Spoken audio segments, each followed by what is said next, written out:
Away from security now, and tertiary institutions across Ghana produce thousands of graduates each year who should ideally add to the country's workforce and boost productivity. The inability of these graduates to find jobs, however, means many of them add on to the mass of unemployed, depriving the country of their labor. In this report, we take a look at the harsh reality of being an unemployed graduate in Ghana. I'm unemployed. I'm in the house. This is where I often come to help. This is my mother's shop. And that's what I come to do every day. When I wake up early in the morning, I have to journey from Abuakwa to this place to come and help my mother at the shop with my BSc IT education. So now everything is about money. And me, frankly speaking, I don't have any capital to start any business. So even if I get any capital, small capital, I can start my own business. Every day we quarrel, my mom and I, because I'm in the house. Little thing that I do, they get angry. All the time they are furious. I don't know if because I'm in the house doing nothing. They always see me, they buy for me, they buy clothes, everything. So I think they are fed up. Pamela Oye Ansa is a third-year student of the University of Education, Winneba. She is hoping to become a teacher when she graduates next year, but her chances of securing a job after school look bleak. We've really learned a lot here, and we would love to teach it to the young ones, or educate the young ones on it. But it is quite unfortunate that all what we've acquired here will be in vain. I pray that 2016 things will change. At least middle of this year, somewhere around June, July, they can lift the ban on the so-called employment, so that at least those outside can get a place and the unemployment percentage will decrease. The number of jobless graduates from the polytechnics and universities is at a record high. It is perceived some institutions, especially private firms, prefer employing non-graduates supposedly to reduce labor cost. Graduate unemployment is currently at its highest as the Ghanaian economy struggles. But in the midst of the struggling economy is the soaring cost of education. Graduates who have never had the opportunity to put their training into practice are now exploring any available avenue for survival. Rhoda Gershon is one such graduate. I'm graduated from the University of Education, Winneba, with Bachelor of Science in Information Technology Education. This is where I find myself now. It's actually a small shop that belongs to a colleague of mine.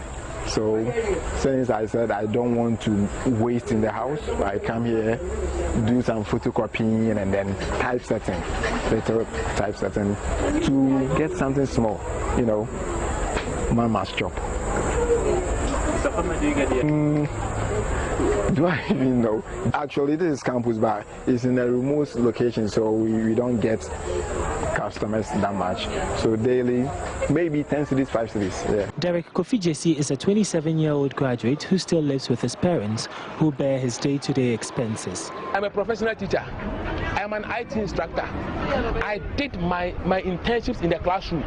I was made to do my internship in a compulsory internship in the classroom. I did all my attachments in the classroom. I did my national service in the classroom because that was the chosen line of action. So government has even recognized that by virtue of the fact that I hold a BSc IT education, I am a professional teacher. Then I should go to the classroom. I have never heard anywhere that the teacher is unemployed. I don't know when they started, but they are saying embargo.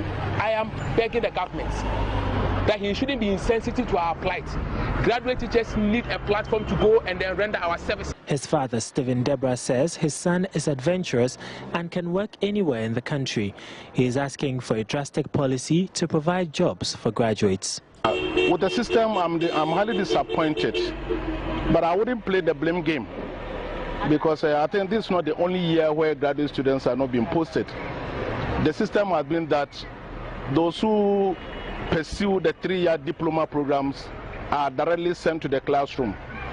But those who attend the universities understanding education direct from the secondary school, it looks as if it has been the policy, the setup, that after national service you have to look around for your job. And then I think it's time there should be a change Yeah, where the diploma students have been posted. Those who were trained for the degree program see themselves as professionals. So if there could be a change in the policy direction that they are also employed, I think it's all the best. Students graduating in the coming years will be joining other graduates flooding the labor market in search of non-existent jobs. This is 27-year-old Inchiwa Eva. She had her first degree in mathematics from the University of Education in 2012. After completing her national service in 2013, she resettled with her family, hoping her degree would secure her a job. But her efforts at finding one have been fruitless. I thought after school I'll get a job to do, but unfortunately things couldn't work due to the embargo. So I've been in the house for almost 3 years now, not working at all. So I'm not getting any money for my upkeep, everything. It has been like hell. I'm suffering. Inchiwa Eva now helps her sister at Inkaria in the Ashanti region to sell sachet water, among others. Immediately after the national service, 2013 August, I was in the house. So recently, that she opened the store, and when she's not around, I normally come here to help. That is all. Abubakar Rashidatu is also jobless. I'm disappointed. Even some of my friends are not even educated. They are making it. Not that they are making it big, but they are okay than me, who have wasted so much time in schooling.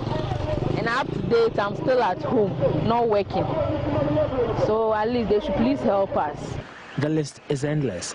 Many more graduates are holding certificates in search of jobs they may never get. Some schools of thought have advocated for these graduates to be self-employed, but at what cost? Other industry players have consistently said there is a disconnect between industry and academia, and that may be the cause of the problem. Whichever way it goes, graduate unemployment is a bane to the growth of developing countries like Ghana. And perhaps government over the years have failed to plan and deal with the issue as they ought to. Mahmoud Mohamed Nuruddin's report for Joy News. Really, I don't know why you would invest so much money into your education only to do what? Stay home? Well, you might as well learn a trade. But moving on, education is a growing concern that Ghana's educational system is just training people who are only able to pass exams. But is this really the case? Derek Akosa must be speaking to some students to find out.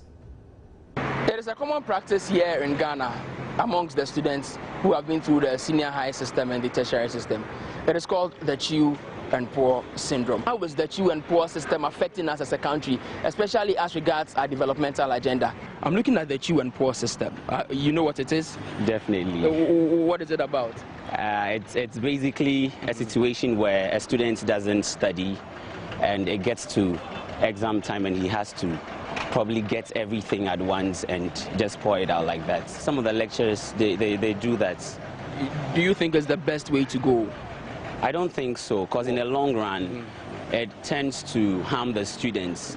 Chew and pour, I would just say chew and pour is not a good thing for a student. I mean, when you are learning, you should concentrate on understanding what you are learning, not just acquiring that knowledge. Understanding is more important, and chew and pour doesn't do that trick. It works for some people, but it's not the best way. It didn't work for me. At some point, yes. At some point, no. Because there are things that I can't remember anymore. Unless maybe I refer back to my notes and all that, but I can't tell you off head. Like so tell me, why were you practicing the chew and pour system? Well, I think because the subjects are a little bit plenty for us. You have to learn this, you have to learn that, and you can't keep all of them in your head. We are not machines. So let's say I have English. I only concentrate on English tonight. Then I'll chew everything that I know it will come. Then I'll come and pour. Sometimes, you know, lecturing will be going on and students will be coming in and out of lectures and stuff. You understand? So sometimes the pressure on them is too much. That's why students prefer to chew to pass examination rather than understanding what they've been taught. It appears it is true after all. Most of the students I was speaking to say that they all practice the chew, pour, either pass or fail and forget syndrome. And they say that it is something that they have been forced to do because they have lecturers teaching them who would want them to pour exactly what they have been taught in class. If they would have to chew and pour to pass their exams, they will do that. But they admit it is not the best way to go, especially if we want to develop as a country. My name is Derek Akosam for Joy News. Well, that was Derek Akosam's report. I wonder whether he did the chew, pour, pass and get poor. I don't know. But renowned educationist Annie Zafa is calling for a change in the teaching methods as well as the country's educational curricula, since they do not reflect the needs of the current generation. People come out with loads and loads of degrees and titles and the rest of it. That is, let's say, knowledge of the subject.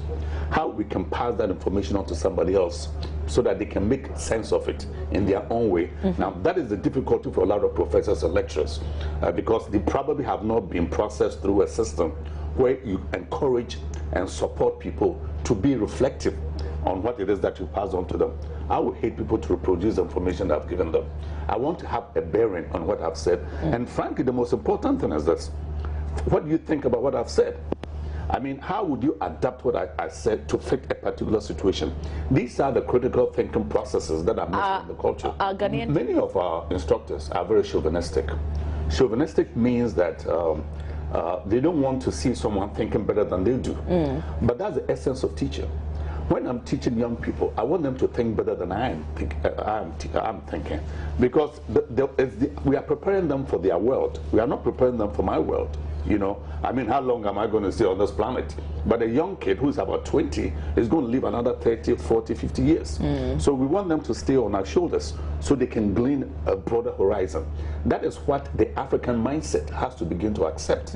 That it's not us infusing people with knowledge that are pertinent to us. We have to begin to look at how they can perform with or without us. And that takes a whole new crop of teaching methodologies, a whole new crop of mentality that we have to use to bring young people up. We'll be right back with some more after this break.